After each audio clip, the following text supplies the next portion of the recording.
दोस्तों, जैसा कि आप सब जानते हैं, हम बीएससी मैथ ऑनर्स के लिए वीडियो बनाते हैं। लेकिन कल से चूंकि इंटरमीडिएट का एग्जाम स्टार्ट हो रहा है, तो बहुत सारे स्टूडेंट हमसे जुड़े हुए हैं जो इंटरमीडिएट के हैं। उनका लगातार कई दिनों से कहना है कि आप ये हमें बताइए कि बोर्ड में किस टाइप से लिखा जाता है। तो इसके लिए ऑलरेडी हम वीडियो बना चुके हैं, लेकिन और भी बहुत सारा बात है। जैसे कि बच्चे के पास कॉन्फिडेंस नहीं रहता है, बहुत सारा प्रेशर रहता है, किस टाइप के क्वेश्चन पहले करे, किसको बाद में करे, इस टाइप का कन्फ्यूजन आता है। और अब तो 50% क्वेश्चन का ही आंसर देना है। तो सबसे बड़ा कन्फ्यूजन ये रहता है कि किस टाइप के क्वेश्चन को छोड़ना है, किसको बनाना है। चूंकि 50 क्वेश्चन ही बनाना है ऑब्जेक्टिव में, तो फिर 50 किस टाइप के क्वेश्चन को छोड़े, इसमें बहुत ज़्यादा कन्फ्यूजन आता है। दिखने में तो लग रहा है आसान है कि 100 में से 50 ही क्वेश्चन को बनाना है, लेकिन सबसे मुश्किल काम ये सेलेक्ट करना होता है कि उसमें से किस 50 क्वेश्चन को बनाना है। तो ये सारा चीज़ को डिस्कस करेंगे आज की वीडियो में। और भी कन्फ्यूजन बहुत सारा रहता है कि ब्लैक पेन और ब्लू पेन में से किस पेन का यूज करें, कि दोनों का यूज करें। और साथ में और भी ओएमआर से रिलेटेड प्रॉब्लम रहता है। जैसे कि अब 50 क्वेश्चन का ही आंसर देना है, तो बहुत सारे लोगों का डाउट ये रहता है कि क्या ओएमआर शीट में 50 नंबर तक ही रहेगा, मतलब 50 गो गोला ही रहेगा या फिर 100 गो रहेगा। अब इसमें तो बहुत सारा डाउट है कि अगर 100 को रहेगा तो 50 का ही आंसर देना है, तो किसमें किसको कैसे रंगेंगे। बहुत टाइप का और भी बहुत टाइप का मतलब डाउट है जो हम इस पर लिखे नहीं है। आपको एक एक करके हम आज के इस वीडियो में बताएंगे।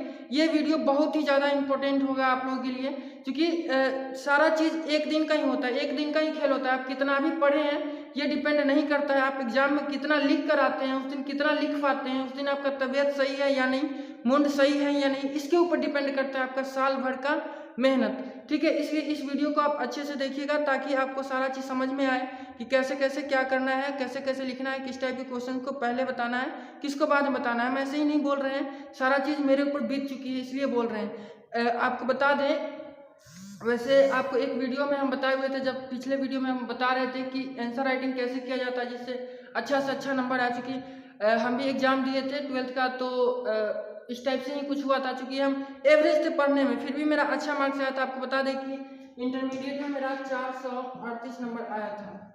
ठीक है, तो हम बहुत ही एवरेज स्टूडेंट थे, लेकिन लिखने के तरीका के कारण इतना नंबर आया था। इसलिए और कैसे लिखा जाता है ये हम आपको एक वीडियो में बहुत ही डिटेल से बताए हुए हैं। लगभग 30 मिनट से ऊपर का वीडियो है, आपको डिस्क्रिप्शन में लिंक दे देंगे, जा करके जरूर देख लीजिएगा। ठीक है, अगर आपको देखिए, सबसे मेन चीज़ होता है कि आप क्या लिख करके आते हैं। एग्जामिनर को बस ये साबित करना रहता है कि हम अच्छे स्टूडेंट हैं पढ़ने में। आप अच्छे हैं कि नहीं इससे मतलब नहीं है, बस एग्जामिनर को लग जाना चाहिए कि आप अच्छे हैं, उसके बाद आपको मार्क्स मिल जाएगा। तो वो सारा चीज़ कैसे होता है उसी का डिस्कशन आज की इस वीडियो में करने वाले हैं, और एक वीडियो में ऑलरेडी किए हुए हैं। तो दोनों वीडियो आप अच्छे से देखिएगा। ठीक है, सबसे पहले हम लोग बात करते हैं कॉन्फिडेंस और प्रेशर की। कॉन्फिडेंस बहुत ही गिर जाता है बच्चे का जब एग्जाम का टाइम आता है। हम इस चीज़ को रियलाइज किए हैं, मेरे साथ भी हुआ था, आपके साथ भी हो रहा होगा और होगा, ये नॉर्मल चीज़ है। लेकिन आपको इसको बढ़ाना है। कॉन्फिडेंस बहुत ही ज़्यादा मैटर करता है, समझे, कि आप एग्जाम में कैसा परफॉर्मेंस करिएगा। कॉन्फिडेंस आपको अपने ऊपर एकदम बना के रखना है। आप अच्छा कर सकते हैं, कोई दिक्कत नहीं है। और जब भी ज़्यादा कॉन्फिडेंस गिरने लगे तो अपने पार्टनर को देखिएगा, जो कभी नहीं पढ़ता है, सीधा एग्जाम के टाइम आने पे पढ़ता है और उसका कॉन्फिडेंस लेवल हाई रहता है। जैसे कुछ कुछ फ्रेंड सर्कल में होता है जो पूरा साल भर नहीं पढ़ा, कहीं से आया और सीधा एग्जाम देने जाता है, एकदम कॉन्फिडेंस के साथ कहता है हम फर्स्ट कर जाएंगे।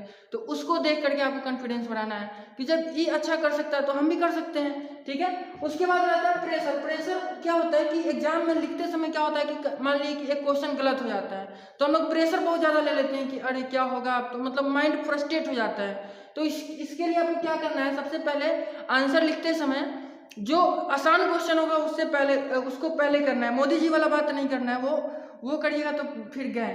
पहले आपको देखना है जौन जौन क्वेश्चन आसान लग रहा है आपको उसको पहले बनाना है। इसको हम डिटेल से जब सब्जेक्टिव का हम बताएंगे उसमें बताएंगे। यहाँ प्रेशर बता रहे हैं आपको, एक एक चीज़ बताएंगे, ऑब्जेक्टिव कैसे करना है, सब्जेक्टिव कैसे करना है। तो जब सब्जेक्टिव बताएंगे उस समय बताएंगे कि कैसे कैसे क्वेश्चन करना है। फिलहाल यहाँ समझ लीजिए पहले आसान क्वेश्चन को करना है ताकि आपके क्वेश्चन फंसे ही नहीं। क्वेश्चन फंस जाए तो प्रेशर नहीं लेना है, ज़्यादा ये नहीं सोचना है कि क्या होगा, अब मेरा तो क्वेश्चन फंस गया, एक दो क्वेश्चन लगता है और मान लीजिए फंस भी जाए तो कोई बात नहीं, उसको स्किप करके आगे बढ़ना है। ये नहीं कि बस उसको लगे हैं नहीं, इसको तो सही करके ही मारना है, तो फिर गए काम से। ठीक है, एक आध क्वेश्चन गलत हो गया कोई बात नहीं है, बहुत ज़्यादा नीपा पोता पेज में हो गया तो उस पेज को अच्छे से फाड़ दीजिए, मतलब पता नहीं चले कि फटा हुआ है, लेकिन फाड़ के निकाल दीजिए। उससे क्या होता है, ज़्यादा काट कूट रहता है तो इंप्रेशन खराब हो जाता है। ठीक है, तो कॉन्फिडेंस को एकदम आपको बढ़ा के रखना है, हमेशा अपने पे विश्वास रखना है, दूसरों को नहीं देखना है कि वो कितना पढ़ रहा है, वो इतना पढ़ रहा है, हम तो इतना ही पढ़ रहे हैं, ये सब कुछ नहीं देखना है। अपने ऊपर हमेशा विश्वास बना के रखना है और उसके बाद प्रेशर को कम करना है एग्जाम के समय में, ठीक है। नेक्स्ट पॉइंट पे हम लोग डिस्कस करते हैं। चलिए अब हम लोग समझते हैं कि क्या क्या हम लोग को लेकर जाना चाहिए। उससे पहले आपको बता दें कि ये वीडियो 10th क्लास के लिए भी है। जो 10th का एग्जाम होगा उसके लिए हम अलग से वीडियो नहीं बनाएंगे, वो उसके लिए भी यही चीज़ है, सेम चीज़ है, दोनों में कोई अंतर नहीं, ठीक है। तो क्या क्या लेकर जाना है, सबसे पहले हम लोग को एडमिट कार्ड लेकर जाना है, फिर आधार कार्ड लेकर के जाना है, ठीक है। इतना तो लेकर जाना है। और क्या नहीं लेके जाना है वो आप खुद से डिसाइड करिएगा, आपका सेंटर डिसाइड करेगा कि जूता पहन के जाना है कि नहीं जाना है, स्वेटर पहन के जाना है कि नहीं जाना है, चीट लेके जाना है कि नहीं जाना है, ये आपका पर्सनल मैटर है, ठीक है। उसके बाद ब्लू पेन और ब्लैक पेन। अब यहाँ बात आता है कि क्या दोनों पेन को हम लोग यूज कर सकते हैं, तो एकदम कर सकते हैं, कोई भी संशय मत करिएगा। हम इसमें बहुत ही कंफ्यूजन में थे, तो हम फर्स्ट डे क्या किए थे, ब्लू और ब्लैक दोनों यूज कर लिए थे।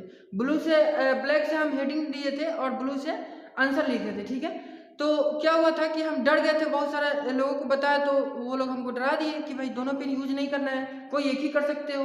तो सेकेंड डे से हम छोड़ दिए, सेकेंड डे से एक ही पेन यूज किए, लेकिन रिजल्ट आया और अच्छा रिजल्ट आया। फर्स्ट डे फिजिक्स था, फिजिक्स में अच्छा नंबर आया, तो कोई दिक्कत नहीं है, आप दोनों पेन यूज करिए और दोनों पेज यूज करिएगा तो अच्छा दिखेगा, अच्छा से लिखिएगा, अच्छा मार्क्स मिलेगा, ठीक है। इस पर हम आगे भी डिस्कस करेंगे, ठीक है। तो इसलिए आपको दोनों पेन दो दो लेकर के जाना है, इसलिए आप पेन नहीं लिखे हैं, पेन से लिखे हैं, ठीक है। दो से ज़्यादा भी ले जाने की कोई फायदा नहीं है, बार बार सब आपसे मांगेगा पेन तो आपको डिस्टर्ब होगा, ठीक है। दो लेके जाना है, दो ब्लू और दो ब्लैक, ठीक है। उसके बाद पेंसिल और स्केल हर दिन लेके जाना है। अब आप कहेंगे पेंसिल और स्केल का तो यूज मैथ्स में ही आता है, तो आपको हम पिछले वीडियो में बताए थे कि पेंसिल और स्केल का यूज कहाँ कहाँ करना है और किस टाइप से करना है और कितना करना है। और पेंसिल यहाँ लिखे हैं, इसके साथ ये इरेजर भी छिपा हुआ है और वो जो रबड़ मिटाने वाला होता है वो भी छिपा हुआ है, मतलब जो होता है। तो और स्केल जो लेकर के जाइएगा वो छोटा स्केल नहीं लीजिएगा, बड़ा स्केल लीजिएगा, क्योंकि जो बोर्ड का कॉपी होता है वो बड़ा होता है, इस आकार का होता है, बोर्ड की कॉपी ऐसे होता है, इस आकार का होता है। हम लोग का जो कॉपी होता है वो इस आकार का होता है, ऐसे होता है, लेकिन बोर्ड का जो कॉपी होता है वो इस आकार का होता है, ठीक है। तो आप बड़ा स्केल लेके जाइएगा तो लाइनिंग खींचने में आपको आसानी होगी। हम आपको बताए थे कि क्वेश्चन जहां भी खत्म होता है वहां इस तरीके से लाइनिंग खींच देना है, ठीक है। तो बड़ा स्केल रहेगा तो आप जल्दी लाइनिंग खींच पाइएगा, ठीक है। तो स्केल ले जाना नहीं भूलिएगा, पेंसिल ले जाना नहीं भूलिएगा और दो ब्लू दो ब्लैक पेन ले जाना नहीं भूलिएगा। और उसके बाद आपको बता दें कि आप नाश्ते में क्या करिएगा, तो चूंकि ये सारा चीज डिपेंड करता है। अब देखिए, अब क्या होता है कि आप चावल खाकर चले गए, नींद तो नहीं आएगा क्योंकि आपको एग्जाम का टेंशन है, नींद नहीं आएगा, लेकिन आप फ्रस्ट्रेट होइएगा थोड़ा सा, मतलब मान लीजिए जम्हाई आने लगा थोड़ा सा इस टाइप से, तो अच्छा से आप नहीं लिख पाइएगा, थोड़ा सा आलस फील करने लगेगा। तो हल्का नाश्ता करिएगा, ज़्यादा सबसे अच्छा होता है दही चूड़ा, ठीक है। अगर वो खा के जाते हैं तो सबसे अच्छा है, एकदम रिलैक्स होकर जाना है। उसके बाद कोई आदमी ये मत पूछिएगा कि नहा के जाना है कि नहीं, क्योंकि बहुत ठंडा है, ये आपका पर्सनल चॉइस है, ठीक है। हम बोल दें उसके बाद तबीयत खराब हो जाए तो अलग बात है, ठीक है। तो उसके बाद ये और भी बहुत कुछ चीज़ें हैं जो हम नहीं बताएंगे, वो आपको खुद से करना है, जैसे किससे किससे बात करके जाना है तो वो आपका मैटर है, ठीक है। उसके बाद और कुछ बताना है, उसके बाद हम बताते हैं। उसके बाद हम बताते हैं कि कैसे आपको क्वेश्चंस को ऑब्जेक्टिव में सोल्व करना है, कि जैसे कि 100 क्वेश्चन में से 50 क्वेश्चन को चूज करना है, ठीक है। मान लिया आपको 30 को आता है, 20 को नहीं आता है, तो बाकी 20 को कौन कौन सा क्वेश्चन हम लोग बनाए, ये सारा चीज़। उसके बाद सब्जेक्टिव में कैसे कैसे लिखना है, ये सारा चीज़ अब हम लोग डिस्कस करते हैं, ठीक है। देखिए, पहले दिन क्या होता है, पहले दिन हम लोग को सेंटर पे जल्दी जाना होता है। तो अगर आपका सेंटर पास में है, 1-2 किलोमीटर के अंदर में है, तो आप क्या करिएगा, घर से 1.5 घंटा पहले निकलिएगा। जब एग्जाम है उससे कम से कम 1.5 घंटा पहले जरूर निकलिएगा, ठीक है। और सेंटर पे जाना होता है, वहाँ पे देखना होता है कि आपका किस हॉल में है, किस रूम में सीट है, कहाँ पे है, ठीक है। तो क्या करना है, 1.5 घंटा पहले आपको हल्का नाश्ता करके जाना है और उसके बाद अच्छे से रिलैक्स होकर के, मतलब घर से निकलने से 1 घंटा पहले आपको कुछ पढ़ना लिखना नहीं है। वो अगर बात मानिएगा पर्सनल, तो हम तो कहेंगे आराम से आपको उस रात 4 घंटा कम से कम नींद लेना है, पढ़ने पर ज़्यादा फोकस नहीं करना है। और उसके बाद 1-2 घंटा रिलैक्स करना है, थोड़ा कॉमेडी उमेडी देखना है, पूरा माइंड फ्रेश करना है, हंसते खेलते दोस्त के साथ हंसी मजाक करते आपको सेंटर पर जाना है। थोड़ा अब क्या होता है, क्योंकि बच्चा एकदम किताब लिया ऐसे ऐसे पढ़ते पढ़ते जा रहा है, तो उससे क्या होता है कि जो आप पढ़ते पढ़ते जा रहे हैं वो तो याद रहता है, बाकी पीछे का जो आप पढ़े वो भूल जाते हैं, ठीक है। तो ज़्यादा एकदम पढ़ाकू नहीं बनना है, एग्जाम के दिन एकदम रिलैक्स रहना है, ठीक है। और सेंटर पे जाना है और देखना है कि आपका कहाँ है सीट और आसपास में कौन कौन से स्टूडेंट हैं, उनसे दोस्ती करना है आपको। ऐसा नहीं कि उनसे झगड़ा कर लिए, चाहे किसी बात पे नहीं बताया तो तुमको ये करेंगे वो करेंगे, ऐसा कुछ नहीं। आपको उनसे दोस्ती करने में ही फायदा है, ठीक है। और थोड़ा सा भी अगर आप उनसे अच्छे से बात नहीं करिएगा तो इससे आप ही को घाटा है। क्या घाटा होता है, क्या फायदा होता है, ये हम वीडियो में नहीं बता सकते हैं, लेकिन हम इतना कहेंगे कि वो कितना भी खराब हो आप उसका 2-4 तारीफ करिए और दोस्ती करिए, ज़्यादा अच्छा रहेगा। क्योंकि आपको एक दूसरे से मदद लेना है। मान लीजिए कभी आपका पेन ही छूट जाए, पेन ही खराब हो जाए, 2 पेन लेके दोनों खराब हो जाए, तो बगल वाला ही ना आपका मदद करेगा, ठीक है। एग्जाम में तो आप उठ के किसी से जाइएगा नहीं मांगने, उठ के जाइएगा तो आपका टाइम भी जियान होगा, ठीक है। इसलिए आपको क्या करना है, अच्छे से एकदम रिलैक्स रहना है, कूल रहना है। उस दिन आप कितने भी बदमाश हैं उस दिन एकदम शरीफ बन जाना है। आप कितने भी गुस्सा करने वाले आदमी है उस दिन एकदम रिलैक्स रहना है, किसी पे भी गुस्सा करना ही नहीं है, ठीक है। एक दिन जितना आप रिलैक्स रहिएगा उतना आपको फायदा मिलेगा, जितना आपका माइंड शांत रहेगा उतना आप अच्छे से एग्जाम में लिख पाइएगा, ठीक है। और टेंशन तो एकदम बिल्कुल नहीं लेना है, टेंशन लेने से कुछ होने वाला नहीं है। जब भी टेंशन आएगा तो एक ही बात याद करिएगा, टेंशन लेने से कुछ नहीं होगा। बस इतना हो सकता है कि आपका 10-12 मार्क्स 20 मार्क्स कम हो जाए, आप अच्छे से ना लिख पाए, फ्रस्ट्रेट हो जाए, इससे ज़्यादा कुछ नहीं होगा टेंशन लेने से, ठीक है। इसलिए एकदम फ्री माइंड रहना है। जब आपको पेपर मिलता है तो सबसे पहले ऑब्जेक्टिव को रन करके देना होता है। ओएमआर शीट भी मिलता है साथ में। ओएमआर शीट एक पन्ने का होता है, ठीक है, और उसमें जितने क्वेश्चन रहते हैं उतने ओएमआर शीट रहते हैं। जैसे आपको 100 क्वेश्चन मिलेगा ऑब्जेक्टिव में तो 100 को ओएमआर रहेगा, मतलब ऐसे रहेगा 1 2 3 ऐसे 4 5 6 करते करते दोनों तरफ मिला के 100 को क्वेश्चन का रहेगा और इसका 4 गोला रहेगा, ठीक है। या 10th का एग्जाम दिए होइएगा तो जानते होइएगा, लेकिन वहाँ क्या था, जितना क्वेश्चन था उतना ही का आपको आंसर देना था, इसलिए थोड़ा सा आपको हो सकता है दिक्कत हो, ठीक है। तो ऐसे रहेगा, ठीक है। तो ये 100 रहेगा, 100 क्वेश्चन रहता है, लेकिन आपको तो 50 का ही आंसर देना है। तो कैसे करना है यही तो आपको समझाने वाले हैं। तो ओएमआर क्या होता है, एक पन्ने का रहता है और इसमें ऐसे ओएमआर गोला गोला बना रहता है और इसमें जितने ऑब्जेक्टिव क्वेश्चंस रहते हैं उतने नंबर ऑफ ओएमआर रहता है, मतलब नंबर ऑफ ये रहता है गोला, ठीक है। तो क्या होता है कि 100 को है तो 100 को बना रहेगा। उसके बाद अब क्या करना होता है कि सबसे पहले आपको 50 ऑब्जेक्टिव के लिए 50% टाइम मिलता है, मतलब 1.5 घंटा टाइम मिलता है आपको ऑब्जेक्टिव के लिए। लेकिन वो 1.5 घंटा कहने के लिए होता है, आप ये भी यहीं जोड़ के चलिएगा 1 घंटा 10 मिनट। 1 घंटा 10 मिनट ही आपको ठीक से मिलता है, 5-10 मिनट तो पेपर लेट ही मिलता है। उसके बाद फिर 4-5 मिनट आपसे उसमें नाम वगैरह रोल नंबर रोल कोड भरवाने आ जाते हैं 2-2 बार, तो वो ले लेते हैं। इसलिए आप ये मान के चलिएगा कि आपके पास 1 घंटा 10 मिनट ही टाइम है ओएमआर को फिलअप करने के लिए, यानी ऑब्जेक्टिव को बनाने के लिए। अब सबसे बड़ा इसमें चैलेंज क्या है कि हम लोग को लग रहा है कि बहुत ही आसान पैटर्न है, 100 में से 50 का ही जवाब देना है। लेकिन अगर आप अच्छे से इस चीज़ को नहीं समझ रहे हैं और आप इस चीज़ को अच्छे से नहीं समझिएगा तो आप बहुत ही बड़ा गलती कर दीजिएगा, इसका फायदा ही नहीं उठा पाइएगा। आप 100 को क्वेश्चन में भुला कर रह जाइएगा। मान लीजिए आपको 30 को आता है, 20 को आता है, वो तो बना लीजिए, उसके बाद उसमें खोजते रहिए किसको बनाया, ये बनाए कि वो बनाए, बहुत कन्फ्यूजन होता है। हम इस चीज़ को रियलाइज़ किए। मेरे समय में क्या था कि 60 में से 50 क्वेश्चन का आंसर देना था। अब 60 में से 50 क्वेश्चन का आंसर देना है तो हम तो क्या कर लिए थे, जैसे 45-47 मार लिए थे, 2-3 ही क्वेश्चन फंसा था। अब बार बार उस 10 क्वेश्चन को देख रहे थे, किसको बनाए, ये बनाए कि वो बनाए, ये बनाए कि वो बनाए। ऐसे करते करते टाइम बहुत सारा बीत गया, सब्जेक्टिव का भी पीछे चला गया। मेरे एग्जामिनेशन हॉल में क्या था कि ऑब्जेक्टिव लेट से लिया था, जिसके कारण सब्जेक्टिव का भी मेरा बहुत सारा टाइम चला गया। और मैथ्स के दिन सबसे ज़्यादा दिक्कत यही होता है कि किसको बनाए किसको ना बनाए, ठीक है। तो ये सारा चीज़ समझना बहुत ही जरूरी है, ठीक है।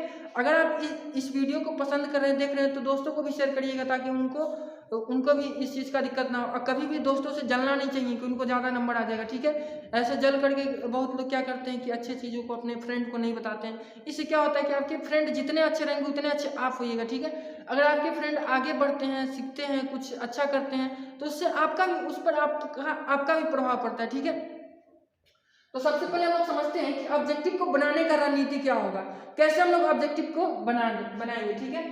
तो सबसे पहला काम करेंगे तो 100% जिस क्वेश्चन को हम लोग श्योर है, जैसे कुछ तो क्वेश्चन होगा जो आपको आता ही होगा, उसमें एकदम आप गारंटी कि यही आंसर होगा तो होगा, तो सबसे पहले उसको बनाना है, ठीक है। और उसमें भी ऐसा नहीं, जल्दीबाजी नहीं करना है। कभी भी आप ऑब्जेक्टिव में जल्दीबाजी करिएगा तो फंस जाइएगा। कभी कभी क्या होता है कि सेम टाइप का आंसर रहता है, आपको लगता है कि नहीं नहीं यही होगा, बाद में पता चलता है जब एग्जाम से निकलते हैं तो ये तो हमको आता ही था, मिस्टेक कर दिए। तो 2 बार मिलाइएगा जरूर, ठीक है। पहले तो आपको 100% श्योर वाला आपको क्वेश्चन करना है। जैसे कि मान लीजिए 50 क्वेश्चन हम लोग को 50 क्वेश्चन का आंसर देना है 100 में, तो मान लीजिए हमको 20 क्वेश्चन आता है, 30 क्वेश्चन आता है, तो पहले उस 20 या 30 को बनाएंगे। पहले उसको हम लोग, अब कुछ लोग कहते हैं, कुछ लोग के बनाने का तरीका होता है कि पहले उस 20 क्वेश्चन को टिक लगा दिए, उसके बाद उसका आंसर को टिक लगा दिए, उसके बाद OMR शीट लाएंगे और फिर उसके बाद रंगेंगे। कुछ लोग का तरीका ये होता है कि जितना 50 को बनाना है उस सारे को पहले टिक लगा लेंगे कि इस क्वेश्चन को बनाना है, उसका आंसर को भी टिक लगा लेंगे और उसके बाद OMR शीट को लास्ट में भरेंगे। अब होता क्या है कि अगर आप लीगल रूप से देखिएगा तो क्वेश्चन पे कुछ भी लिखना अलाउ नहीं रहता है। आप जब निर्देश पढ़िएगा उसका ऊपर ही लिखा रहता है इंस्ट्रक्शन में कि आपको क्वेश्चन पे कुछ भी नहीं लिखना है, एक साइन तक नहीं देना है क्वेश्चन पे, ठीक है। तो अब जहाँ का एग्जामिनर आपको मान लिया कि स्ट्रिक्ट होगा, तब उस पर कुछ लिखेगा तो बार बार ऑब्जेक्शन करेगा तो अच्छा नहीं लगेगा। तो ये चीज़ आपको देखना है कि आपका एग्जामिनर कैसा है, और रोज दिन एग्जामिनर बदलता है, ठीक है। तो अगर आपका एग्जामिनर अच्छा है, कोई मतलब बार बार आपको टॉर्चर नहीं करता है, बार बार नहीं टोकता है, तो ठीक है, आप क्वेश्चन पे टिक लगाइए, ठीक है। लेकिन हम कहेंगे कि क्वेश्चन पे मतलब एक साथ पूरा को टिक लगा के उसके बाद रंगने में एक और प्रॉब्लम रहता है कि मान लीजिए बाद में क्या होता है कि घंटे लग जाता है और तब तक पता चला हम 40 क्वेश्चन को ही सेलेक्ट किए हैं और उसको रंगे भी नहीं है, तो अब हड़बड़ी में हम लोग रंगने लगते हैं। अब हड़बड़ी में रंगने में क्या होता है, बहुत सारा रंगने में ही हम लोग से गलती हो जाता है। होता क्या है कि जैसे कि 10 का मान लिए बी रंगना था, वो 11 का बी रंग आ गया। अब लीजिए, अब इससे क्या होता है कि 10 तो गलती हुआ ही, 11 भी गलती हो गया। मान लीजिए 10 का आंसर 11 में, 11 का 12 में लगा गया, तो 2 गलती हो गया ना। तो इसके चक्कर में हम लोग बहुत सारा क्वेश्चन जानबूझ से गलती कर लेते हैं रंगने के कारण। जो आ रहा था लेकिन रंगने में गलती हो गया। मेरा खुद ही रोज हो जाता था, 1-2 क्वेश्चन रोज हो जाता था। रोज हम सोच के जाते थे कि आज नहीं करना है गलती, लेकिन हो जाता था, ठीक है। तो इसलिए इस चीज को सुधारने का एक ही सबसे आसान तरीका है कि आप एक क्वेश्चन को देखिए। मान लीजिए आप क्वेश्चन निकालें, सबसे पहले तो आपको जब क्वेश्चन मिलता है तो सबसे पहले एक बार पढ़ लीजिए अच्छे से। अब एक बार पढ़ने का मतलब ये नहीं है कि सारे क्वेश्चन को लाइन बाय लाइन आप पढ़ें, 15 मिनट में नहीं पढ़ पाइएगा। आपको 100 ऑब्जेक्टिव है, पढ़ने में आपको 1 घंटा लग जाएगा, ठीक है। उसके बाद सब्जेक्टिव में भी 2 गुना प्रश्न है, तो कभी भी उसको पूरा पढ़ने के चक्कर में मत रहिएगा। ऊपरे ऊपरे देखिएगा क्वेश्चन का लेवल क्या है, अच्छा है कि नहीं अच्छा है। भारी भी है तो भी प्रेशर नहीं लेना है, ठीक है। भारी है तो सबके लिए भारी है, आसान है तो सबके लिए आसान है, ठीक है। इसलिए एक बार सीधा क्वेश्चन को ओवरऑल देखना है, उसके बाद सब्जेक्टिव भी देख लेना है, और उसके बाद क्या करना है कि आप एक तरफ से क्वेश्चन निकालिएगा। 1 नंबर मान लिया हम लोग क्वेश्चन देखें, 1 नंबर अगर हम श्योर है कि 100% हमको आता है, तो उसी टाइम मान लीजिए 1 का ए आंसर हुआ तो ए उसी टाइम आप रंग लीजिए, बाद में झमेला मत रखिए। 1 उसी टाइम रंग लीजिए, फिर 2 देखिए, मान लीजिए 2 भी आता है, 2 का बी हुआ तो बी उसी टाइम रंग लीजिए। ऐसे करते जाइए, जो जितना आता है एक पहले राउंड में आप उतना आंसर दे दीजिए, ठीक है। जितना आप 100% श्योर है जितने क्वेश्चन पे, उसका आंसर दे दीजिए। 1-2 बार मिला के दीजिएगा। जैसे कि एक देख लीजिए, हाँ एक आता है, इसमें देख लीजिए, कहीं नहीं तो जैसे कि आर्ट्स में मान लीजिए क्वेश्चन आ जाए कि गांधी जी का जन्म कब हुआ था, और ऑप्शन 4 दे दी, ठीक है। तो हो सकता है कि एक बार आप अच्छे से चेक करिए, कहीं ये तो नहीं ना पूछ रहा है कि गांधी जी का जन्म कब नहीं हुआ था। मतलब नहीं भी लगा रहता है तो आदमी नहीं ध्यान देता, लगता है कि पॉजिटिव आंसर ही पूछ रहा है, ठीक है। जैसे क्वेश्चन मान लेते गांधी जी का जन्म कहाँ नहीं हुआ था। अब 4 गो जगह का नाम दे दे और आपको मतलब पोरबंदर दे देता, आप खट से पोरबंदर, देखिए महात्मा गांधी पोरबंदर, पता चला गलत हो गया, नहीं था ऑप्शन में। इसलिए आप अच्छे से ध्यान से 2 बार क्वेश्चन को पढ़ के और फिर आंसर दीजिएगा। 2 बार पढ़ के आंसर दीजिएगा, टाइम का इशू नहीं होगा, ठीक है। मैथ में थोड़ा सा टाइम का इशू हो सकता है, बनाने में सॉल्व करने में टाइम लगता है, लेकिन अच्छे से एक बार आप मिला के दीजिएगा, फॉर्मूला चेक करके दीजिएगा तो कोई दिक्कत नहीं है, ठीक है। और एक चीज़ और ध्यान रखना, इसमें इस टाइप में क्या होता है कि हम लोग मैथ्स के लिए स्पेशल बता रहे हैं कि एक तरफ से आंसर देते रहते चले जाते हैं, तो क्या होता है कि हम लोग भारी क्वेश्चन को भी पहले ही सॉल्व करने लगते हैं, और जिसके कारण टाइम कम हो जाता है। मैथ्स के दिन टाइम मैनेज करना सबसे इंपॉर्टेंट चीज़ है। अगर आप मैथ्स में टॉपर बनना चाहते हैं, अच्छा मार्क्स लाना चाहते हैं, तो अगर मैथ्स के दिन आप टाइम को मैनेज कर लिए तो आपका टॉपर बनना एकदम निश्चित है, ठीक है। अगर पढ़ने में आप अच्छे हैं तो मैथ्स के दिन टाइम ही सबसे बड़ा फैक्टर होता है, क्योंकि ऑब्जेक्टिव के लिए टाइम इतना ही रहता है और उसमें सारा क्वेश्चन सोल्व करना रहता है। तो उसमें आप ध्यान रखिएगा, जो फार्मूला बेस्ड क्वेश्चन होगा, जो 1 मिनट मतलब 20 सेकेंड में बन जाए, उसको आप पहले बनाइएगा। आता है, हम बना सकते हैं फॉर्मूला लगा के, फिर भी उसको छोड़ दीजिएगा। अगर उसमें थोड़ा भी ज़्यादा टाइम लगने वाला होगा तो पहले उस क्वेश्चन को आप बनाइएगा जिसको देखते आप बना दें, ठीक है। पहले याद रखिएगा, एकदम दिमाग में बैठा लीजिए कि पहले उसी क्वेश्चन को बनाना है जो एकदम जल्दी बन जाए, हमारा टाइम मत नहीं ले, कम टाइम ले। क्योंकि हो सकता है 100 में 50 क्वेश्चन में 100 में मतलब 40 क्वेश्चन ऐसा हो जो बिना टाइम दिए हमसे बन जाए, 10 सेकेंड में बन जाए, ठीक है। और हमें पता चला कि हम शुरुआत के 30 क्वेश्चन में ही हम पूरा अपना टाइम खत्म कर लिए। तो ऐसा नहीं करना है। आता तो सबको है, 100 में हो सकता है पढ़ने में अच्छे तो आपको 100 में 80-90 आता हो, लेकिन उसमें से उस क्वेश्चन को बनाना है जो एकदम आसान हो, देखते आपसे बन जाए, फार्मूला पे आधारित हो, ठीक है। और अगर उस टाइप के क्वेश्चन आप देख लिए पूरे में नहीं है, जितना था उतना बना लिए, उसके बाद उससे थोड़ा भारी का बनाना है, ठीक है। ऐसे करना है, एकदम मतलब टाइम को बचाना है। और 100% श्योर है कि नहीं, हम इस चीज़ को ध्यान देना फर्स्ट राउंड में। पहले राउंड के लिए बता रहे हैं। अब हम लोग आते हैं दूसरे राउंड पे। मैथ वाले के लिए एक चीज़ और इम्पोर्टेंट होता है कि वो रफ कहाँ करे, रफ कब करे, कहाँ करे, कैसे करे, इस चीज़ को समझना बहुत ही जरूरी है मैथ्स वाले के लिए।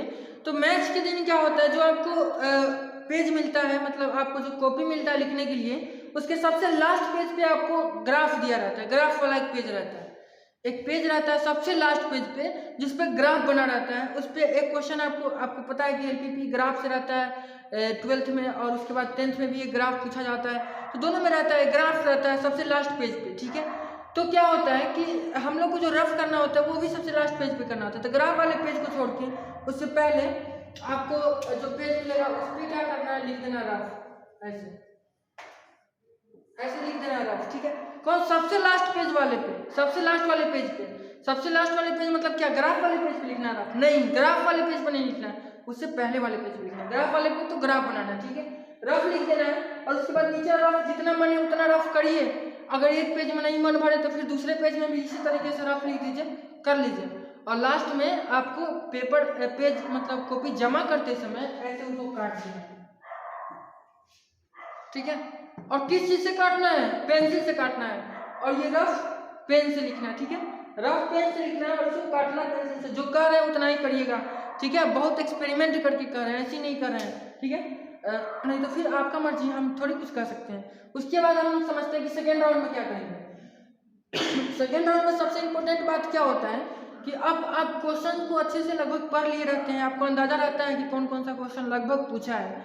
तो बहुत सारे क्वेश्चन का आंसर क्वेश्चन में ही रहता है, थोड़ा सा आपको अजीब लगेगा।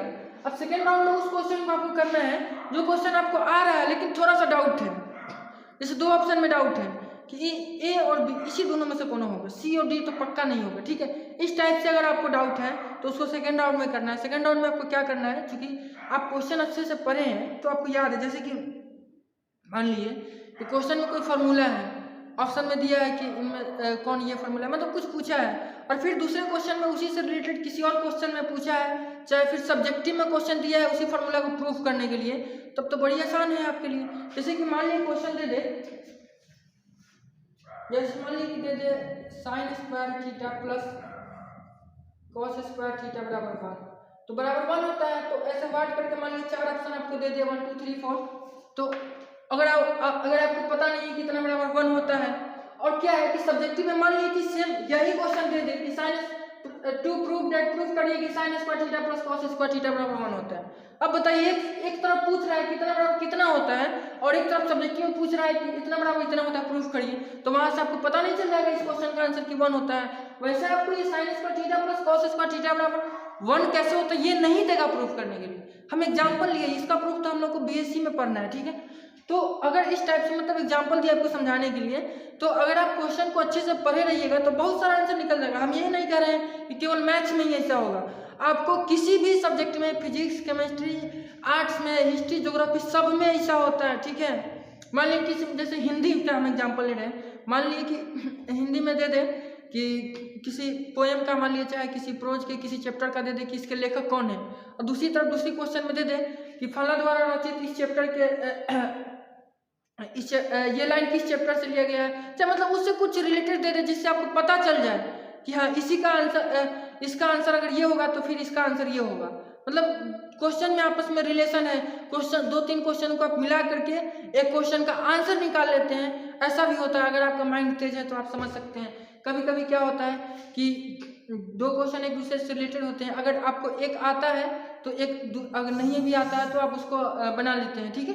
तो इस टाइप से करके थोड़ा बहुत इधर उधर से दिमाग लगा करके सेकेंड राउंड में आपको बनाना है, ठीक है। सेकेंड राउंड में भी मतलब इसमें से 50% क्वेश्चन फिर आप श्योर हो जाइए कि ये होता है, बनाते बनाते आपको याद आ जाएगा कहीं से कि अरे इसका तो ये होता है, ठीक है। कोई दूसरा क्वेश्चन बना रहे हैं, बनाते बनाते उसका याद आ जाता है कि ये होता है, ठीक है। उसके बाद थोड़ा इधर उधर भी आप कर ही सकते हैं, ठीक है। बाकी हम ज़्यादा वीडियो में बोल नहीं सकते हैं, उतना तो आप समझ सकते हैं। तो इस तरीके से उसके बाद वो क्वेश्चन को करना है कि जिसमें आपका मतलब पूरा परफेक्ट पता नहीं है कि यही होगा, फिर भी कुछ हद तक पता है, ठीक है। और ऑप्शन को एलिमिनेट करके कि ये तो नहीं ही होगा, तो इस टाइप से करके आप बना सकते हैं, ठीक है। उसके बाद हमको जहाँ तक लगता है कि अगर आप पढ़ने में थोड़ा भी अच्छे हैं तो इस थर्ड राउंड का जरूरत ही नहीं पड़ेगा, आप 50% क्वेश्चन यहीं तक बना लीजिएगा, ठीक है। तो इसलिए हम इसको भी बताएंगे। मान लीजिए कुछ स्टूडेंट है, 10% स्टूडेंट, 10% स्टूडेंट ऐसा होगा जिसको इस थर्ड राउंड में भी आना पड़ेगा, इतना में भी नहीं बनेगा, तो ठीक है, उनके लिए क्या करना है वो भी हम बता रहे हैं। लेकिन क्या होता है कि ये फर्स्ट सेकेंड राउंड आते हैं तो मतलब हो जाता है, ठीक है। मतलब इस बार हो जाएगा, मतलब चूंकि 50% क्वेश्चन का ही आंसर देना है।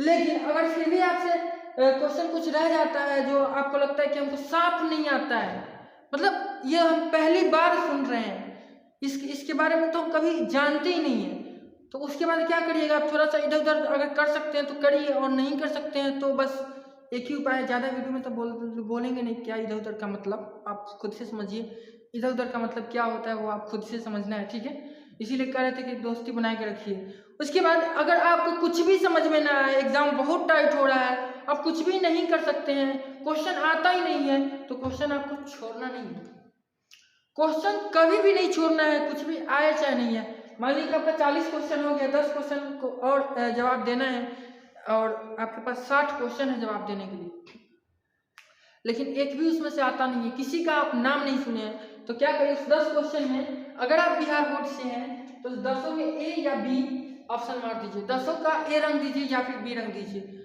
अब क्यों हम ऐसा कह रहे हैं, ये एक वीडियो बनाए थे तुक्का ट्रिक, तो हम आपको बताए थे, यहाँ पे ज़्यादा एक्सप्लेन नहीं करेंगे, वैसे ही वीडियो लंबा हो रहा है, ठीक है। उसके बाद अब हम बात करते हैं कि OMR शीट पे रंगना कैसे है, तो ये तो आपको बता ही दिए है, ठीक है। थोड़ा सा और हम चाहते हैं कि एक्सप्लेन कर दें।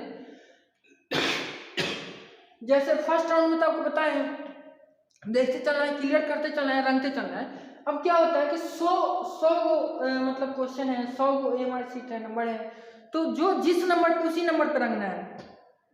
मान लीजिए कि 100 में तो हम लोग 50 क्वेश्चन ही बनाएंगे, तो क्या होगा कि मान लीजिए हम लोग पहला क्वेश्चन बनाया है, ऐसे दूसरा लिखा हुआ है, तीसरा है।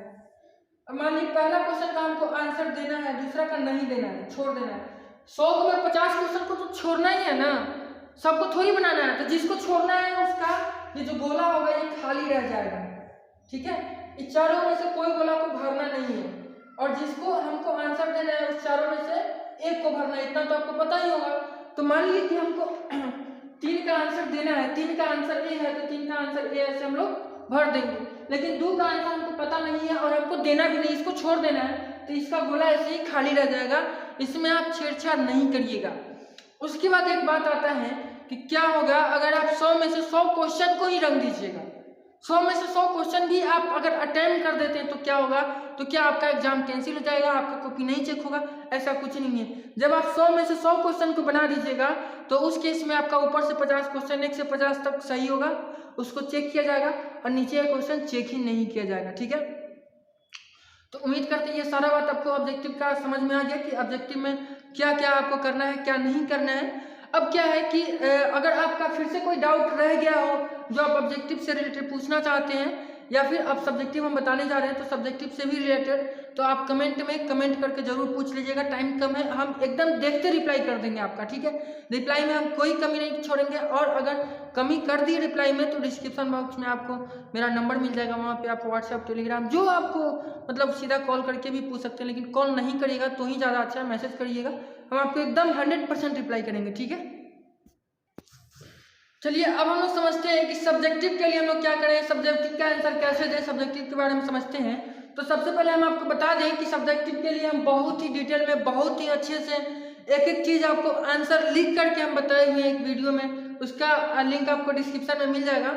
उसमें हम आपको बोर्ड का कॉपी कैसा होता है, उस पर कैसे लिखा जाता है, हम कैसे लिखे थे, मतलब क्या लिखे क्या नहीं लिखे, कैसे लिखे, सारा चीज़ बताए हुए हैं, एक एक चीज़ अच्छे से डिटेल में। तो हम आपको बोलेंगे कि आप उस वीडियो को जरूर देखें, ठीक है, एकदम बिना देखे तो जाए ही नहीं, बहुत ही इंपॉर्टेंट है, ठीक है। फिर यहाँ कुछ और बात हम बताते हैं जो उसमें नहीं बताए और एकदम इम्पोर्टेंट है, जो उसमें बताए भी, मतलब जो ओवरऑल मिला करके हम यहाँ बताते हैं शॉर्टकट में आपको क्या क्या तो एकदम करना ही चाहिए, ठीक है। तो सबसे पहला बात क्या होता है सब्जेक्टिव में, आपको स्टार्टिंग में ही हम बताए हैं कि इस बार आपका जो कॉपी है वो मशीन नहीं चेक करेगा। ओएमआर शीट क्या होता है, ओएमआर शीट आदमी चेक नहीं करता है, वो मशीन चेक करती है, तो वो तो आपको देख नहीं रही है। आदमी भी चेक करेगा तो आपको नहीं देखेगा आप कितना स्मार्ट है, कितना हैंडसम है, कितना ब्यूटीफुल है, इस थोड़ी ना देखेगा। उसके बाद ये भी नहीं देखेगा कि आप कितना तेज है पढ़ने में, आप कितना घंटा पढ़ते थे, ये भी नहीं देखेगा वो। उसके सामने तो एक ही चीज होगा ना, कॉपी। कॉपी देखेगा तो कॉपी के हिसाब से वो डिसाइड करेगा कि आप कैसे हैं, आपको कितना मार्क्स मिलना चाहिए और आपका क्या होना चाहिए, ठीक है। वो कॉपी ही डिसाइड करेगा। तो उस कॉपी में ही हम अगर अच्छे से लिख दे, अच्छे से सजा करके लिख दे और वो कॉपी देखने में लगे कि नहीं किसी हाई प्रोफाइल बच्चे का कॉपी है, तो हमको अच्छा नंबर मिल जाएगा। बस इतना ही बात होता है, कॉपी को अच्छे से लिखना होता है। आप घर पे कितना पढ़े हैं, साल भर कितना नहीं पढ़े हैं, इससे कोई फर्क नहीं पड़ता है। बस आप क्या एग्जाम में लिख के आते हैं इससे फर्क पड़ता है, और आपका मार्क्स क्या आता है इससे फर्क पड़ता है, आपका आप कितना पढ़े थे, ये इसी से लोग डिसाइड करते हैं, ठीक है। 2 साल बाद आप क्या पढ़े थे भूल जाते हैं, बस वो मार्कशीट ही याद रहता है कि कितना मार्क्स आपको आया। इसलिए कभी भी इसको हल्के में मत लीजिएगा, ठीक है। हमेशा हम बताते हैं कि राइटिंग पे अच्छा ध्यान देना है। अब राइटिंग पे ध्यान देने का कतई ये मकसद नहीं है कि जिनका राइटिंग खराब है उनका अच्छा मार्क्स नहीं आएगा और जिनका राइटिंग अच्छा है उनका ही अच्छा मार्क्स आएगा, ठीक है। राइटिंग का मतलब यहाँ बहुत सारा होता है जो हम आपको उस वीडियो में बताते हैं, यहाँ हम बता दे रहे हैं। बार बार उस वीडियो का नाम लेना ठीक नहीं होगा, यहाँ भी हम आपको बता रहे हैं। सबसे पहला बात ध्यान में रखना ये होता है कि एग्जामिनर को कॉपी चेक करने में आसानी हो। अगर एग्जामिनर को कॉपी चेक करने में आसानी हो और एग्जामिनर आपकी कॉपी पर जितना कम देर रुकेगा उतना आपको ज़्यादा मार्क्स मिलेगा। हम बहुत ही एक्सपीरियंस से कर रहे हैं, बहुत सारा कॉपी चेक भी करते हैं मैथ्स का, ठीक है। आप हमको अगर पर्सनली नहीं जानते तो आपको पता नहीं होगा, बहुत सारा चेक करते हैं हम, ठीक है। क्या होता है कि एग्जामिनर को सारा याद रहता है क्वेश्चन का आंसर, 2-4 कॉपी चेक होता है, सारे क्वेश्चन का आंसर याद हो जाता है कि किसका क्या आंसर है, मैथ्स में क्या होगा आंसर और उसके बाद किस तरीके से लिखा जाएगा वो याद रहता है, ठीक है। अब क्या होता है कि एग्जामिनर कॉपी चेक करते करते बोर हो जाता है बहुत सारा, तो आपको कुछ ऐसा करना है कि एग्जामिनर को आपका कॉपी सबसे अलग हट के लगे, ठीक है, और उसको थोड़ा सा अच्छा लगे, उसको थोड़ा सा अच्छा फील हो देखने में और लगे कि नहीं ये लड़का सबसे अच्छा लिखा है। अब क्या होता है बिहार बोर्ड में एग्जामिनर के पास टाइम नहीं रहता है कि आपका कॉपी एक एक लाइन पढ़ने की, क्या कौन सा वर्ड का आप यूज किए हैं, क्या क्या लिखे हैं, सही लिखे हैं कि गलत लिखे, इतना ज़्यादा मतलब टाइम नहीं रहता है। एग्जामिनर के पास थोड़ा कम टाइम रहता है, ठीक है, वो जल्दी जल्दी से रहते हैं। तो क्या होता है कि वो ऊपर से ही देखते हैं कि क्या लिखा हुआ है, क्या लिखा हुआ है, नहीं कैसे लिखा हुआ है, दिखने में कैसा लग रहा है, कितना लिखा हुआ है। तो आपको क्या करना है मतलब हमेशा ये इस बात को दिमाग में रख के लिखना है कि आपका जो एग्जामिनर है वो कॉपी चेक करेगा, एक पेज को 1 से 2 सेकेंड उस पर टाइम देगा। तो 1 से 2 सेकेंड में क्या देखेगा, अगर आप किसी क्वेश्चन में अच्छा फिगर बना देते हैं, टेबल बना देते हैं, किसी टाइप का डायग्राम बना देते हैं, तो वो 1 सेकेंड में दिख जाएगा और सबसे अलग दिखेगा, आपको मार्क्स मिलने की संभावना सबसे ज़्यादा रहेगी। तो सबसे पहले हम लोग क्वेश्चन में क्या करते हैं कि पॉइंट वाइज लिखते हैं। सबसे अच्छा तरीका होता है दिखाने का ये मतलब ये सारी चीज़ तो आपको लिख के बताए हुए हैं, बार बार दोबारा डिस्कस करना आपको अच्छा नहीं लग रहा है, ठीक है। आप उस वीडियो को देखिएगा, यहाँ शॉर्टकट में बता देते हैं। हम लोग क्या करते हैं पहले पॉइंट वाइज मतलब क्वेश्चन को लिखते हैं, पैराग्राफ में नहीं लिखते हैं, पैराग्राफ चेंज करते करते लिखते हैं। वो ज़्यादा अच्छा मेथड नहीं है, ये डिफाइन हो चुका है और उस मेथड से आपको ज़्यादा अच्छा मार्क्स नहीं मिलेगा, ठीक है। तो आपको क्या करना है, सबसे पहले बोर्ड का कॉपी ऐसे कुछ होता है, दोनों तरफ चौथाई रहता है, ठीक है, और तो चौथाई के मान इधर इतना रहता है, ठीक है, और इधर इतना रहता है, इतना इधर चौथाई रहता है और इतना इधर रहता है और बीच में ये चौड़ा कॉपी रहता है, ठीक है। तो आपको क्या करना है, चौथाई के अंदर कुछ भी नहीं लिखना है, ना इसके अंदर और ना ही इसके अंदर, और यहाँ से आपको लिखना स्टार्ट करना है, इस पूरे में लिखना है, ठीक है। तो करना क्या रहता है कि सबसे पहला डाउट ये आता है हम लोग का कि हम लोग का जो पेपर है वो 2 टाइप का है, लघु उत्तरीय प्रश्न और दीर्घ उत्तरीय प्रश्न, लॉन्ग क्वेश्चन और शॉर्ट क्वेश्चन। तो पहले किसको लिखें, देखिए आपको जो आता है पहले वो लिख सकते हैं, लेकिन यहाँ थोड़ा सा आपको दिमाग लगाना है कि आप अगर लॉन्ग क्वेश्चन लिख रहे हैं तो पूरा लॉन्ग पहले लिख लीजिए, उसके बाद शॉर्ट लिखिए तो ज़्यादा अच्छा है, एग्जामिनर को कॉपी चेक करने में आसानी होगी। अब एगो लॉन्ग के साथ फिर एगो शॉर्ट, फिर एगो लॉन्ग, एगो 1 नंबर, एगो 13 नंबर, एगो 75 नंबर, तो इसे चेक करने वाले भी फ्रस्ट्रेट हो जाएंगे कि पता नहीं, उनको बार बार देखना पड़ेगा कि ये क्वेश्चन 2 नंबरिया है कि 5 नंबरिया है। पता चला 5 नंबरिया का 2 नंबरिया के हिसाब से आंसर दे दिए, मार्क्स दे दिए, और 2 नंबरिया का यहाँ 12 लिख दिए तो उसका मार्क्स आपको 5 नंबरिया के हिसाब से दे दिए, और मार्क्स आपका 100 से ज़्यादा आ गया, तो इससे आपका कॉपी रीचेक होगा और घट जाएगा नंबर। ठीक है, तो क्या करना है कि आपको, अगर आप लॉन्ग क्वेश्चन पहले लिखना चाहते हैं तो ठीक है, ऊपर लिख दीजिए लॉन्ग क्वेश्चन आंसर। ठीक है, और उसके बाद मान लीजिए कि आपको 5 नंबर का आंसर पहले देना है तो आप यहाँ लिखिएगा 5 नंबर, ऐसे यहाँ मत लिखिएगा 5 नंबर चौथाई के अंदर, ये गलत, अच्छा नहीं होगा। ठीक है, चौथाई के अंदर ऐसे 5 नंबर दीजिएगा। ठीक है, और उसके बाद क्या करना है, मान लीजिए लॉन्ग क्वेश्चन है तो लॉन्ग क्वेश्चन का जो क्वेश्चन में मान लीजिए कि पूछ रहा है कुछ, जैसे पूछ रहा है प्रकाश क्या है, इसका व्याख्या करें, मान लीजिए एग्जाम्पल के लिए, तो आपको ऐसा मतलब इतना आसान क्वेश्चन तो नहीं पूछेगा, फिर भी मान लीजिए कुछ भी पूछ दे तो जो आपको पूछ रहा है उस टॉपिक को क्या करना है, यहाँ पे हेडिंग दे देना है। इससे क्या होता है कि आप पता चल जाता है कि हेडिंग से पता चल जाता है कि क्या नीचे लिखा हुआ है, और उसके बाद उससे रिलेटेड कोई फार्मूला है तो यहाँ स्टार देके यहाँ उसका डिफिनीशन वगैरह लिख दीजिए, यहाँ स्टार देके लिख दीजिए। ये चीज़ मान लीजिए फिजिक्स और केमिस्ट्री में इस टाइप का बहुत आता है कि किसी चीज़ का डिफिनीशन है तो उसको किसी चीज़ से डिनोट किया जाता है, तो आप लिख दीजिए it is denoted by formula, इसका ऐसा यूनिट, डायमेंशन, फार्मूला। अब मान लीजिए कोई फार्मूला लिखना है E बराबर MC स्क्वायर मान लीजिए, तो बहुत कोई होता है ऐसे लिख दिया, तो आप इसको ऐसे घेर दीजिए, इससे क्या होगा, डिफरेंट दिखेगा, अलग से दिखेगा, E बराबर MC स्क्वायर। इसको देख करके एग्जामिनर को लग जाएगा कि आप जो ऊपर डिफिनीशन लिखे वो सही है, क्योंकि डिफिनीशन पढ़ने का उसके पास टाइम नहीं है, लेकिन E बराबर MC स्क्वायर खटाक से उसको दिखेगा और उसको समझ में आ जाएगा कि आप E बराबर MC स्क्वायर फार्मूला सही लिख रहे हैं, मतलब आप डिफिनीशन भी सही लिखे होंगे। ठीक है, तो ये सारा चीज़ बहुत इंपॉर्टेंट होता है। मैथ्स में तो खैर ये सब चीज़ अप्लाई नहीं होता है, लेकिन फिजिक्स, केमिस्ट्री, आर्ट्स वगैरह चीज़ में ये सब बहुत अप्लाई होता है। ठीक है, आर्ट्स वगैरह में भी आप पॉइंट वाइज अच्छे से सजा करके लिखिएगा तो उसका इम्पैक्ट बहुत ज़्यादा पड़ता है। उसके बाद क्या करना है, क्वेश्चन लिखने के बाद एक ऐसे लाइनिंग खींच देना है। मान लीजिए ये क्वेश्चन मेरा यहाँ समाप्त हुआ तो यहाँ एक लाइन खींच देंगे पेंसिल से एकदम सीधा स्केल से। इससे क्या होता है, इससे पता चलता है कि ये जो क्वेश्चन है यहाँ आकर खत्म हो गया है और नीचे से नेक्स्ट क्वेश्चन है, इससे अच्छा कॉपी दिखता है। आपको हर तरीके से प्रयास करना है कि आपका कॉपी सुंदर दिखे, अच्छा दिखे, यही आपका भविष्य है। ठीक है, इस चीज़ को हमेशा आपको दिमाग में रखना है। ठीक है, उसके बाद नीचे में ये क्या होता है, पेज जहाँ खत्म होता है यहाँ लिखा जाता है PTO का फुल फॉर्म होता है प्लीज पेज टर्न ओवर। ठीक है, पेज खत्म हो रहा है। अब क्या होता है, कुछ लोग गलती करते हैं कि मान लीजिए पेज इतना बच गया, इतना बचा हुआ है तो फिर नेक्स्ट क्वेश्चन यहाँ से 6 नंबर लिख दिए, तो ये गलत है। नेक्स्ट अगर कम पेज बचा है तो उसको छोड़ दीजिए, नेक्स्ट पेज पे आप क्वेश्चन का शुरुआत करिए, ज़्यादा अच्छा होगा, इंप्रेशन बनता है। ठीक है, बहुत सारा चीज़ होता है जो इसमें ध्यान रखना होता है, हम उस वीडियो में बताए हैं, उसमें आप डिटेल से देखिएगा। ठीक है, और उसके बाद आपको बता दें कि फर्स्ट पेज पे आपको उस क्वेश्चन को लिखना है जो आपको सबसे अच्छे से आता है। 2-3 पेज आप अच्छे से अगर लिख देते हैं तो उसके बाद एग्जामिनर के माइंड में ये बैठ जाता है कि आप एक अच्छे स्टूडेंट हैं, आपको अच्छा ज्ञान है, अच्छा नॉलेज है, तो बाकी क्वेश्चन को वो बहुत कम टाइम में जल्दी में अच्छे नंबर दे करके चेक कर देता है। याद रखिएगा हमेशा आपकी कॉपी पे एग्जामिनर का नज़र जितना कम पड़ेगा उतना ज़्यादा आपको मार्क्स मिलेगा। उसके बाद आपको काट कुट बिल्कुल भी नहीं करना है। अगर कोई चीज़ गलती भी हो गया, मान लीजिए कि हम कुछ लिखे यहाँ, मान लीजिए ये सब्जेक्टिव ही मान लीजिए कि हम इंग्लिश में लिख रहे हैं, इंग्लिश का पेपर है, सब्जेक्टिव है, यहाँ हम लिखे हैं, तो मान लीजिए कि गलती हो गया। ठीक है, ये नहीं लिखना था आपको, ये गलती से हमको लिखा गया, तो क्या करना है, इसको ऐसे निपा पोता करके नहीं काटना है, ऐसे पूरा काटना नहीं है। अब ऐसे काटने से क्या होता है कि सबसे पहले इसी पे नजर पड़ता है एग्जामिनर का।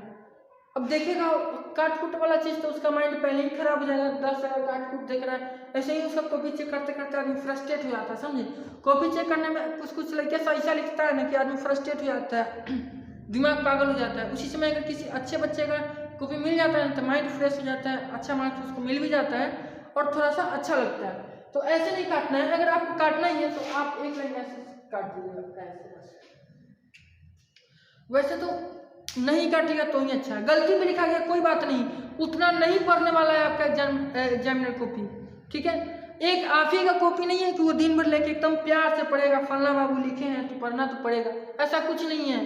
दिन भर में 1000 कॉपी आ रहा है जा रहा है उसके पास, आपके कॉपी कौन वैल्यू है, ठीक है। तो वो पढ़ने वाला नहीं है, लेकिन आपको कुछ ऐसा लिखना होगा कि उसको पढ़ने पे मजबूर हो जाए, मतलब पढ़ने पे क्या मतलब उसको नंबर देने पे मजबूर हो जाए, ठीक है। उसको अलग से दिखना चाहिए कि स्मार्ट लड़का है, स्मार्ट बंदा, इसको आता है, सब कुछ आता है, ठीक है। उसके बाद अब बात आता है कि क्वेश्चन तो गलती से छोड़ना ही नहीं चाहिए।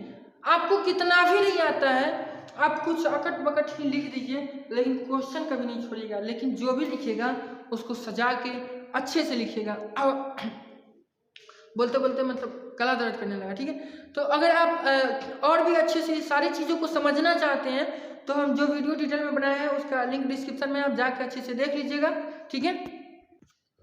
यहाँ हम बता रहे हैं कि एग्जामिनेशन हॉल में आपको क्या क्या करना है, क्या क्या नहीं करना। अब क्या है कि आपको 10 मिनट पहले सारा क्वेश्चन लिख लेना है, मतलब इस हिसाब से, ऐसा नहीं कि इतना सजाने लगे हम क्वेश्चन कॉपी को क्वेश्चन छूट जाए। पहले दिन मेरे साथ यही हुआ था, पहला दिन ही मेरा फिजिक्स था और हमको अच्छे से याद है कि उस दिन हम अच्छे से कॉपी लिखने के चक्कर में 2 क्वेश्चन छोड़ दिए थे।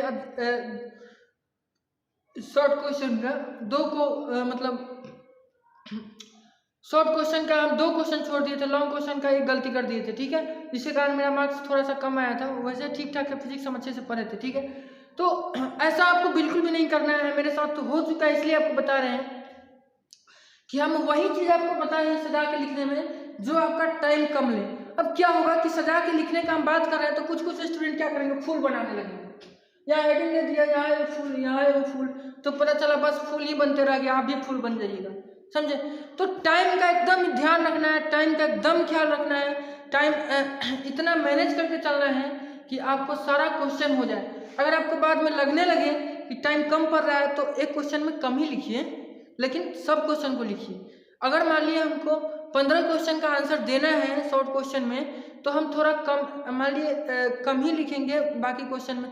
देखिए कि 10 क्वेश्चन कर लिए, 5 क्वेश्चन के लिए घंटी बज गया, टाइम कम है, तो 5 में थोड़ा थोड़ा लिख देंगे। ऐसा नहीं कि 2 ही क्वेश्चन पूरा लिखे, 3 क्वेश्चन छोड़ दिए, ऐसा कभी नहीं करना है, इससे बहुत फर्क पड़ता है, ठीक है। क्या होता है कि अगर थोड़ा कम लिखेगा तो आपको आधा नंबर 1 नंबर कटेगा, लेकिन मिलेगा तो सब में ना।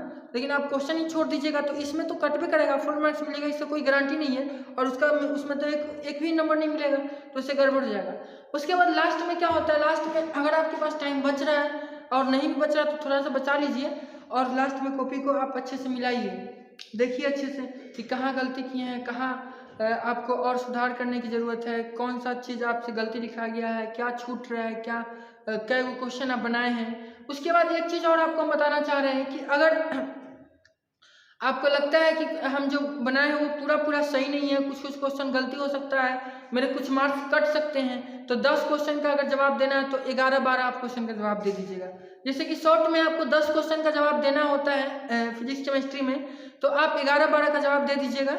उससे क्या होता है कि इधर उधर नंबर कटता है तो उतना नहीं, उतना थोड़ी ना एग्जामिनर काउंट करके नंबर देता है कि नहीं 10 ही क्वेश्चन को चेक करना है, उतना काउंट कोई नहीं करता, ठीक है। तो 1-2 क्वेश्चन बढ़ा दीजिएगा, लेकिन आपको लगता है कि नहीं मेरा पूरा का पूरा सही है, गलत होने वाला ही नहीं है, तब आप नहीं बढ़ाइएगा। उससे क्या होता है कि आपका कॉपी चेक होते होते चला 70 में 72 नंबर आ गया, तो फिर से दोबारा कॉपी चेक हो जाएगा, आपका और नंबर कम हो जाएगा, ठीक है। तो इसलिए वैसा तो बहुत कम ही आदमी के साथ होता है कि एक भी नंबर ना कटे, इसलिए 1-2 क्वेश्चन आप ज़्यादा बना सकते हैं, लेकिन लॉन्ग क्वेश्चन में ज़्यादा मत बनाइएगा, क्योंकि लॉन्ग क्वेश्चन तो खुद ही कम का आंसर देना होता है। मान लीजिए 4 क्वेश्चन का आंसर ही देना है, 5-6 बना दिए तो वो तो काउंट हो जाएगा, तो आप पकड़ा जाइएगा, तो फिर आप इधर भी चेक करेगा लोग कि ज़्यादा बनाए हैं कि क्या। इसलिए शॉर्ट क्वेश्चन में 1-2 क्वेश्चन आप ज़्यादा बना दीजिएगा, कोई दिक्कत नहीं है, इससे आपको फायदा है, ठीक है। इससे कोई नुकसान नहीं है, ऐसा नहीं है कि हाँ आप ज़्यादा बना दीजिएगा तो आपको कॉपी चेक नहीं होगा, क्या होगा क्या नहीं, हम लोग बहुत सोचते थे, इतना आपको कुछ नहीं सोचना है, हम आपको पूरा अपना एक्सपीरियंस शेयर कर रहे हैं, और उसके बाद आप अच्छे से रिलैक्स रहिए, रिलैक्स होकर जाइए, कोई दिक्कत नहीं है। तो लगभग हमें जितना बताना था वो हम बता चुके हैं, लगभग हमें जितना लगा है कि इतना बात आपको पता होना चाहिए, इतना आपको समझना चाहिए, वो सारा चीज़ हम बता चुके हैं। अगर फिर भी इससे आपका कोई डाउट बच जाता है इस वीडियो को देखने के बाद, तो आप उसको कमेंट में ज़रूर करिएगा, हम आपको रिप्लाई ज़रूर करेंगे, और नहीं तो आपको बताएंगे क्या करना है, ठीक है। उसके बाद अगर आपको ये वीडियो अच्छा लगा है तो अपने दोस्तों के साथ ज़रूर शेयर करिएगा, क्योंकि आप देख लीजिए कितना ज़्यादा इंपॉर्टेंट ये वीडियो है। इसमें आपको हम बहुत सारा बात बताएं। उसके बाद जो 10th के स्टूडेंट हैं उनके लिए भी यह वीडियो है, तो उन लोगों तक भी इस वीडियो को आप ज़रूर पहुँचाइएगा, ठीक है।